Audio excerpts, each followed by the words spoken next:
Welcome to Think About It with your host, Jaden Miller.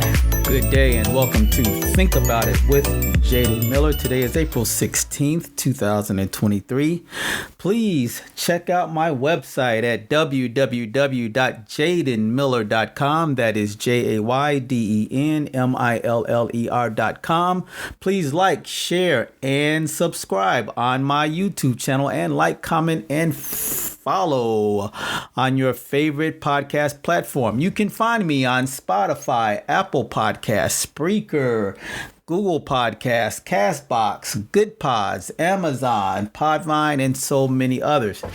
It's good to join you guys again. I've been away from my podcast for a few weeks, but I am back and wanted to talk today a little bit about some of the things that have been going on in the United States. And one of those things specifically is what seems to be increasing number of mass shootings in the United States.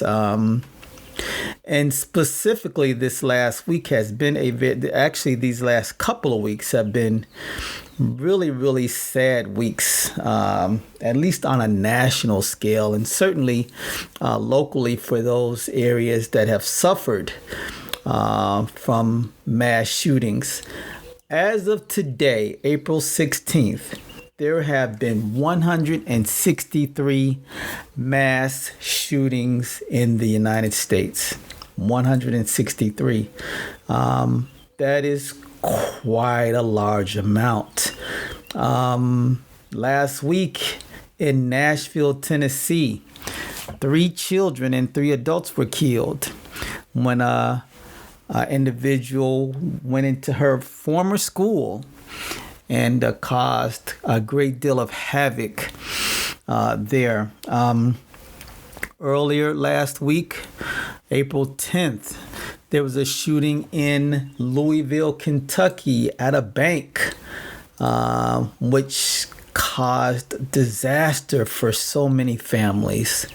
And then not only did the bank mass shooting happen in Louisville, Kentucky, but just yesterday in Louisville, Kentucky, there was another mass shooting. So if we look at just yesterday, April 15th in the United States of America, there were 9 mass shootings just yesterday. They happened in New Jersey and in Michigan, Alabama, Minnesota, Kentucky, California, New Jersey, Hawaii, Arizona. Okay, here in my state of Arizona, there were 4 people that were injured in a mass shooting. Folks, what are we to do about this? You know, there's a great deal of research. There's a great deal of politics, but we never seem to come up with a good answer. In each of the last 3 years, there have been more than 600 mass shootings, almost 2 a day on average. Now, while the United States does not have a single definition for mass shootings, the Gun Violence Archive, and that's the research database that I've been utilizing in order to help me, keep track of these, it defines a mass shooting as an incident in which 4 or more people are injured or killed. Their figures include shootings that happen in homes and in public places. Now, if we go back in time, let's just go back to 2014. In 2014, there were 273 mass shootings in the United States. In 2015, 336. In 2016, 383. Now, in 2017, we saw a decline to 348, another decline in 2018 to 336, but then they started to go back up again. And in 2019, we had 417. 2020, we had 610. In 2021, there were 690 mass shootings in the United States. Last year in 2022, there were 647. Okay. And as I mentioned, as of yesterday, there were 163 thus far in the United States. What are we to do, folks? What are we to do? Some of the worst mass shootings since 1991. The worst was in Las Vegas, Nevada in 2017. And then next to that would have been in Orlando, Florida in 2016. The Virginia Tech shooting at the university down there in Virginia in 2017. That comes in third. And then Sandy Hook in Connecticut in 2012 came in fourth. And as we look down and go back in time, we see that there were a number of them in Sutherland Springs. Of course, there was Uvalde last year. The horrendous one at Parkland, Florida at the high school. And then when we really started talking about mass shootings was in Columbine, Colorado back in 1999. Okay. What's going on in the United States? What's happening? Now, what you should know is that gun-related deaths are broken down not necessarily by mass shootings. Now, mass shootings and gun murders or homicides generally garner much more media attention. But when we look just at gun-related deaths, the majority of them are by suicide. 26,328 people in 2021 died by suicide using a handgun. So, as we look over time, we have to continue to ask this question, is it the guns? Is it the people that own the guns? When we look at other countries and we see firearms deaths, we take into consideration the number of firearms by residents. So how many guns are there in the United States? While calculating the number of guns in private hands around the world is difficult, the latest figures from the Small Arms Survey, which is a Swiss-based research project, they estimated that there were 390 million guns in circulation in the United States in 2018. The U.S. ratio of 120.5 firearms per 100 residents is up from 88 per 100 in 2011. And this far surpasses that of other countries around the world. So coming in second to the United States, and again, we're talking about the ratio of firearms per 100 residents, Yemen comes next at 52.8, Serbia at 39.1, Montenegro at 39.1, Uruguay at 34.7, and then Canada at 34.7. Much lower number of firearms per 100 residents. Okay, so then what are we to do? Well, a majority of Americans are in favor of gun control. We need to make sure that that's known, okay? 57% of Americans surveyed said they wanted stricter gun laws, okay? 32% said the law should remain the same, okay? Some even feel that they should be less strict. What do you think? This is Think About It with Jaden Miller. What do you think? Please like, share, and subscribe on my YouTube channel, and like, comment, and follow on your favorite podcast platform. Don't forget to check out my website at www.jadenmiller.com. What do you think? About gun laws. Are they too weak? Are they too strong? Should we consider the Second Amendment, which, has been debated back and forth so many times?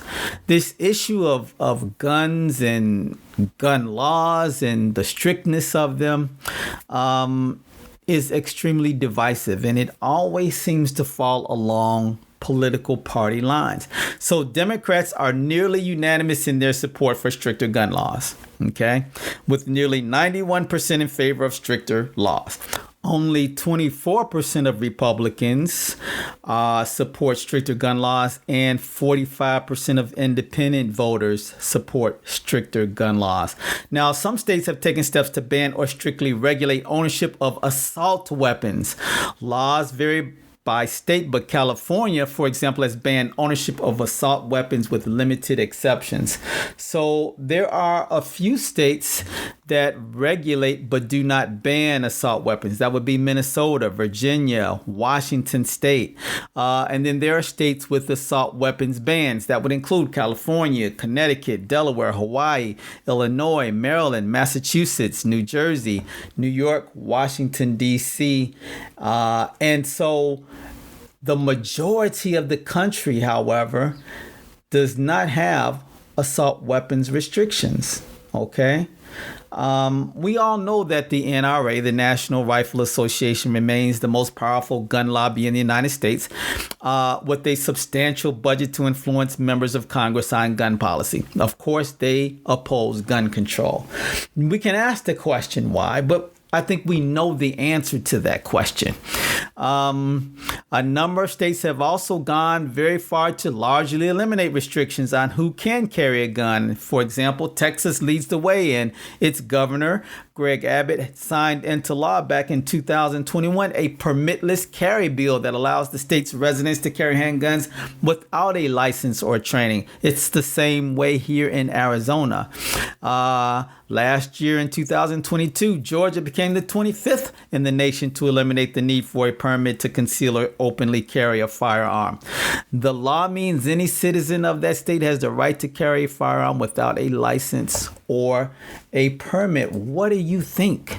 Now, when we talk about the research, what works? What works? And the research is so limited that there really hasn't been any really great research to help find a method to limit the gun violence in the United States. And as I think back to when I was young, handguns, weapons, violence has been a part of American culture. I don't think we can really argue that. We've had even our movies, and our television shows. Now, I grew up in the 70s and the 80s. And so there were lots of cop shows, which were great. But there was lots of violence in them. The cops were always chasing the bad guys, and 9 times out of 10, the cops would always get them. Okay, but there were still violence. If we look back at some of the westerns, and even though the depictions weren't violent, there was still this resonating feeling behind it. I mean, if you watch shows like Bonanza and Gunsmoke, the Riflemen, they didn't show blood. No one got shot in the head or anything like that. Usually, if there was a gunfight, somebody got shot, they clutched and then they fell to the ground, but that was it. But the violence was still prevalent there,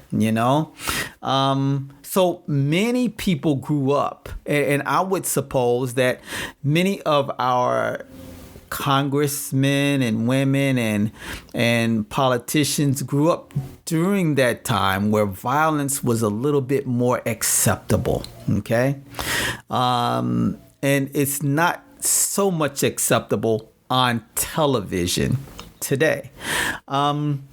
So I think we have this whole dichotomy of people who, are opposed, meaning a lot more younger people, maybe those under the age of 35. And then you have those that maybe are above the age of 35 that find it to be more acceptable and maybe find it to just be a part of American culture.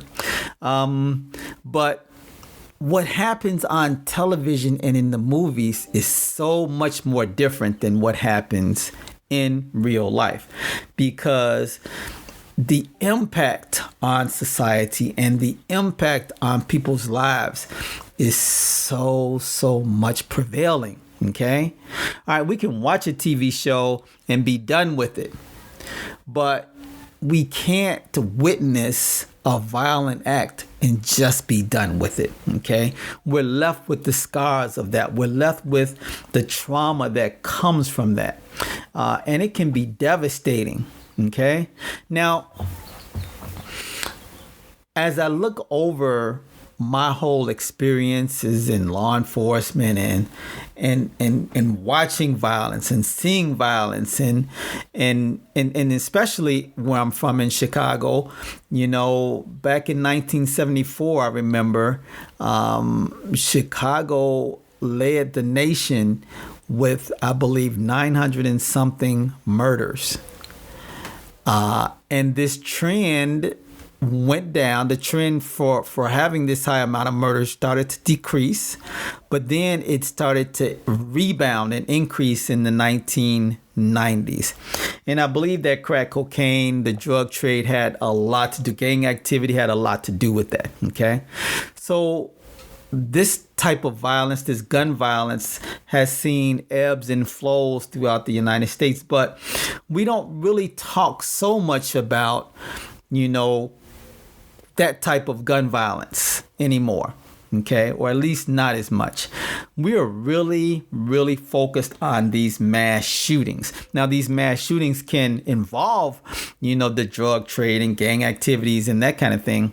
But the difference is that, they now have this impact on a whole wide ranging amount of other people. Okay. So, when gangs would have a fight amongst each other, they would fight amongst each other.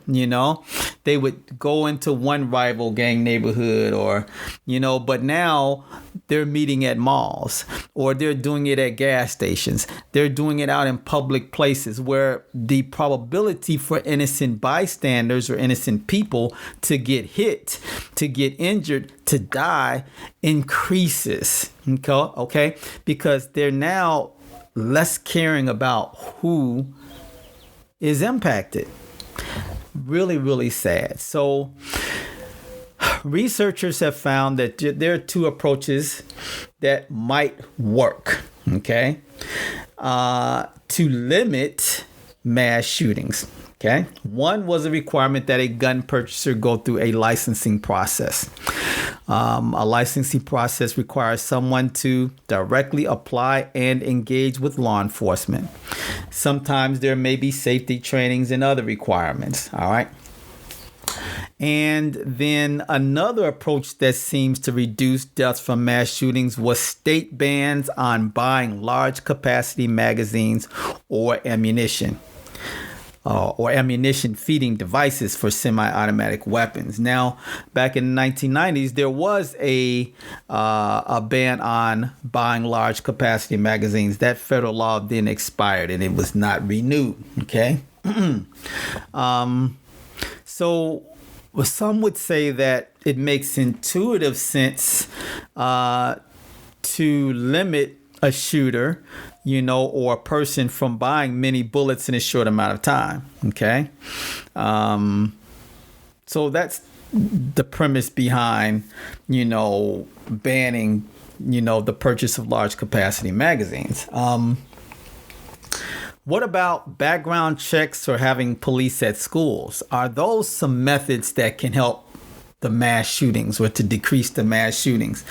Well, there's very little research that says that having police officers on site or at a school or, limits mass shootings. I think it's great to have a police presence at certain places. I just have never been one to believe that having police officers, at schools, which are supposed to be our centers of academia and learning, was a good thing. Now, that's not to say that I don't believe that we should have police resource officers and that kind of thing, because I think those are good. I just don't think that there should be this mass presence at schools, unless the schools are having some real serious problems with gang activity and violence, But for the most part, schools should be safe zones. And I think we as American people should instill in our kids and in society that, there are just certain places we just don't engage in ugly types of behavior. The rise of mass shootings at churches is alarming, and religion should still be one of those areas that still should have that sanctity, and that respect. But now people go into churches and kill. People go into schools, and then they don't kill just adults, but they kill children. The Uvalde, Texas school shooting was so horrific. So horrific. So what are we going to do? What are we going to do about the continuous mass shootings in the United States? This is Think About It with Jaden Miller. What do you think? What do you think? What can we do? Should we ban weapons in the United States? Can that actually happen? Or will the Second Amendment proponents come out in mass force? Should we, like I mentioned earlier, should we ban the purchase of assault weapons and ban the buying of large capacity magazines? Would that be helpful? Should we look at nations across the world and see what is it that they're doing? Your larger countries don't have the problems that the United States does. Is it historical? Is it because this country was founded on violence, But remember, it wasn't founded on a bad type of violence. It was founded based upon the fact that America wanted to be free from the tyranny of Great Britain. Okay. However, the after effects, certainly, the violence associated with, rounding up people from other places and bringing them to this country to work certainly was not a great thing. And that produced another type of violence. And so, we have a lot to think about. And what really concerns me as a nation, we have so many great thinkers and so many great institutions of higher learning. But yet this is still a problem that we can't seem to tackle. All right.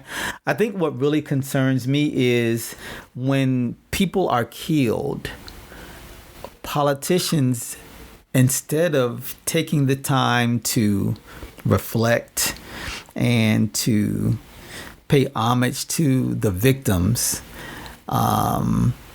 they want to come out and support their position on guns. I think that's just so poor in taste. We don't give people the proper opportunity to mourn. And we as a nation, don't mourn. We should mourn when 6-year-olds and 7-year-olds and 8-year-olds are killed in our schools. And we don't. We have become so desensitized to violence. And that's what really makes it so troubling. All right. Tell me what you think. What do you think about this increasing amount of mass shootings in the United States? 9 mass shootings in the United States just yesterday on April 15th. All right. Please check out my website at www.jadenmiller.com. Please like, share, and subscribe on my YouTube channel, and like, comment, and follow on your favorite podcast platform. Again, you can find me on Spotify, Apple Podcasts, Spreaker, Google Podcast, Castbox, iHeartRadio, Good Pods, Podvine, Amazon, and so many more. Feel free to shoot me a message. Tell me what you think. Tell me what we can do to limit the amount of mass shootings in the United States and decrease the number of tragic incidents and trauma that our children have to continue to live with as they themselves become adults. See you guys next time. Have a great day. Thank you for listening to Think About It with Jaden Miller. Don't forget to like and subscribe to his YouTube channel, and like and follow on your favorite podcast platform.